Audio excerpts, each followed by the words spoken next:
புதுச்சேரியில் போக்குவரத்து துறையின் உரிமம் பெறாமல் வாடகைக்கு விடப்பட்ட இருசக்கர வாகனங்களை போக்குவரத்து துறையினர் அதிரடியாக பறிமுதல் செய்துள்ளனர்.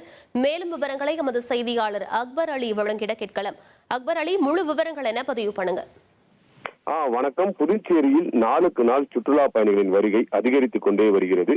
இதனிடையே வார இறுதி நாட்களில் சுற்றுலா பயணிகள் ஏராளமானோர் குவிந்து வருகின்றனர். அதன்படி சுற்றுலா வரும் பயணிகளின் வசதிக்காக தனியார் சார்பில் இருசக்கர வாகனங்கள் வாடகைக்கு விடப்படுகின்றன. இதில் போக்குவரத்து துறையின் உரிமம் பெறாமல் பலர் சட்டவிரோதமாக வாகனங்களை வாடகைக்கு விடுகின்றனர்.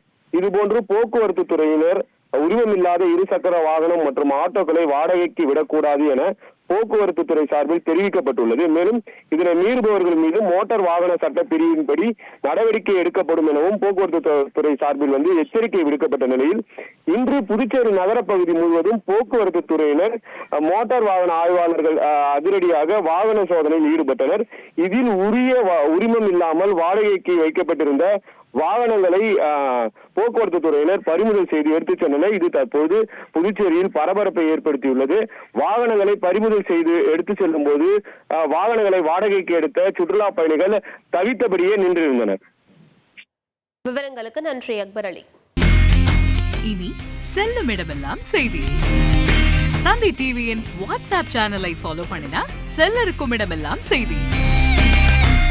இதோ QR கோட் இப்பவே ஸ்கேன் பண்ணுங்க, ஃபாலோ பண்ணுங்க.